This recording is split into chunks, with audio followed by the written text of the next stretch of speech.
بڑی ذمہ داری گھروں میں ماؤں کی ہوتی ہے. باپ کے لیے دور پہ جاؤ, کما کے لاؤ, بچے کی پرورش کرو, بچے کو کھلاؤ. لیکن ماں کی ذمہ داری کیا ہے؟ اللہ کے نبی نے فرمایا اطلب العلم من المہد الی اللحد, علم حاصل کرو ماں کی گود سے قبر تک. ماں کی گود, پہلا مدرسہ, پہلی دستگاہ, پہلی یونیورسٹی, پہلا یونیورسٹی ہے ماں کی دستگاہ. تو ماں کی گود سے تعلیم کا سلسلہ شروع ہوتا ہے, اور سب سے بڑی ذمہ داری ماؤں پر عائد ہوتی ہے کہ وہ اپنے بچوں کو صحیح تربیت دیں, صحیح ڈھنگ پر لے جائیں. زیادہ بچوں کا وقت ماؤں کے پاس گزرتا ہے. تو آج کی مائیں جو ماڈرن مائیں ہو گئی, ان کو چاہیے کہ اگر وہ صحیح نسل کو لانا چاہتی ہیں اور ایسی نسل کو پیدا کرنا چاہتی ہیں کہ جو مرنے کے بعد ان کی روح کو رسالے ثواب کرے, تو ان کی بہترین تعلیم کی جائے. ان کو صورتیں یاد کرائیں, ان کو کلمہ طیبہ یاد کرائیں, ان کو ایمان مفصل, ایمان مجمل یاد کرائیں. یہ ماؤں کی ذمہ داری ہے. حضرت عیسیٰ علیہ السلام, یہ اللہ کے بہت بڑے پیغمبر ہیں, یہ ایک قبرستان سے گزر رہے تھے. آپ کا قبرستان سے گزر ہوا تو آپ کی نگاہ ایک قبر میں پڑی, تو دیکھا کہ صاحب قبر کو عذاب ہو رہا ہے. وہ مختلف قسم کے عذاب قبر سے دو چار ہیں, اس میں مبتلا ہے. آپ اس کی قبر سے آگے گزر گئے.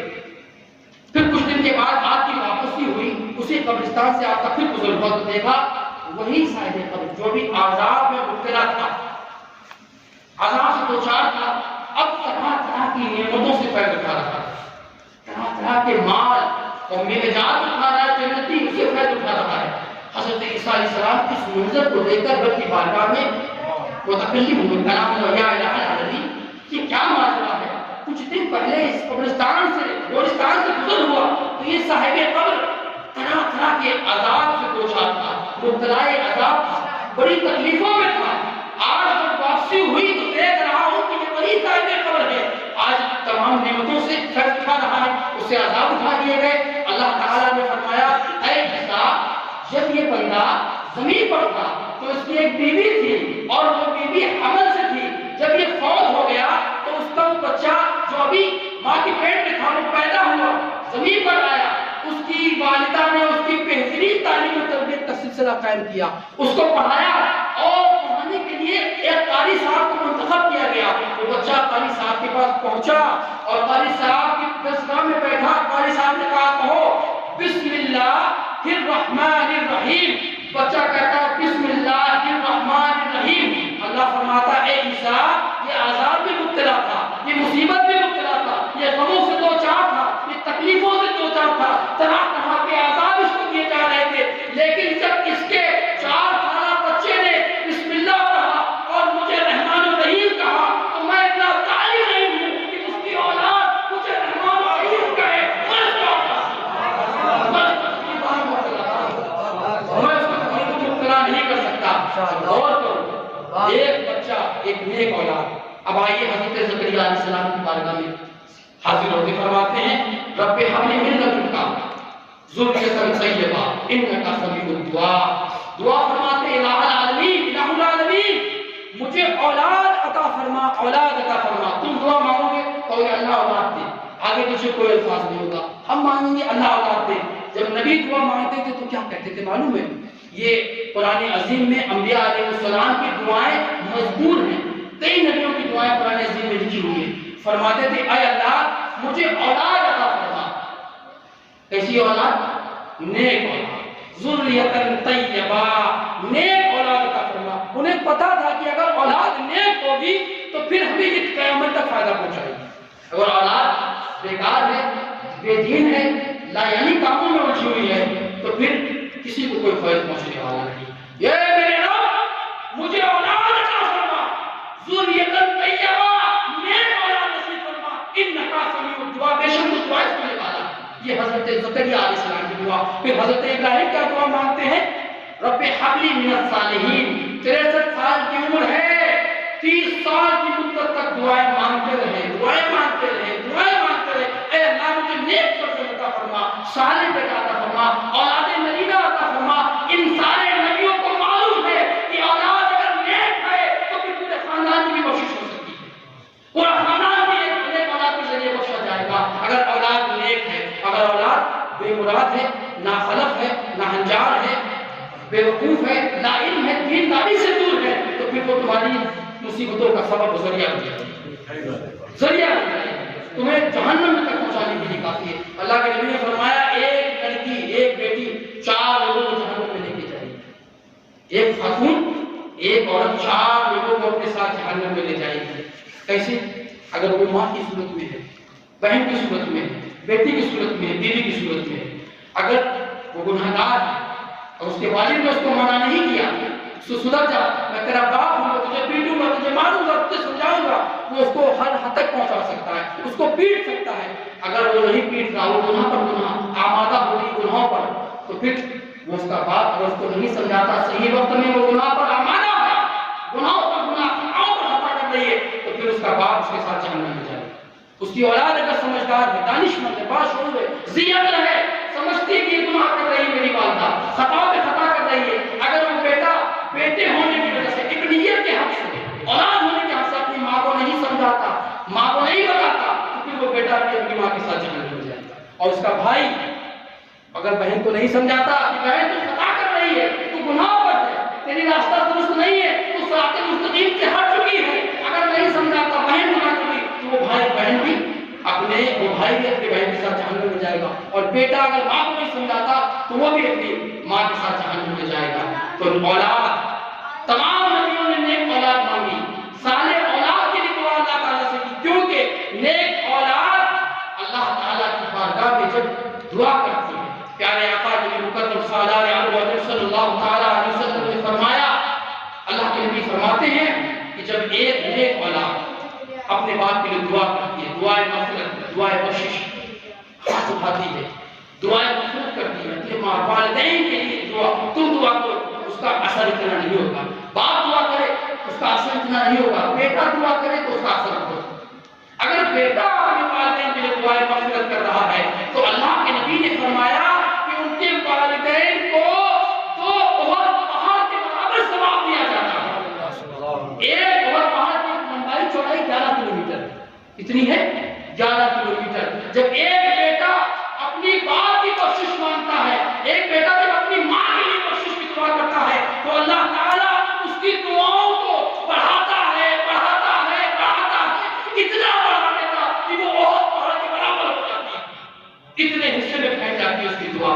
یہ نیک اولاد، آپ جو نماز پڑھتے ہیں، رب اجعلنی مقیم الصلاۃ ومن ذریتی ربنا تقبل دعا ربنا اغفر لی، یہ نیک اولاد کی بات بتا رہے ہیں جو 5 وقت نماز پڑھتے ہیں، کہ اللہ مجھے نماز پڑھنے والا بنا، کہ دعائیں مانگتے ہیں۔ اسی میں دعا ہے کہ رب اغفر لی ولوالدی، اے میرے رب میرے والدین کی بخشش کرنا۔ ہر نماز میں، ہر رکعت میں، ایک آخر 4 رکعت میں ہو یا 2 رکعت میں، ہر بچہ یہ دعا پڑھتا ہے، اے میرے رب، وہ جانے نہ جانے اسے نہ پتا ہو کہ اس کا معنی کیا ہے، اس کا مفہوم کیا ہے، اس کا فائدہ کیا ہے، لیکن ہر بچہ نماز میں اس دعا کو دہراتا ہے، بار بار پڑھتا ہے، بار بار پڑھتا ہے۔ اس کی لا علمی میں بھی اس کے والدین کو اللہ بخشش عطا فرما دیتا ہے، اس کی لا علمی ہوتی ہے، اسے پتہ نہیں مانا کیا ہے، لیکن جب سنتا ہے اس کی والدین، اس کے والد والدہ کو ثواب نصیب فرماتا ہے۔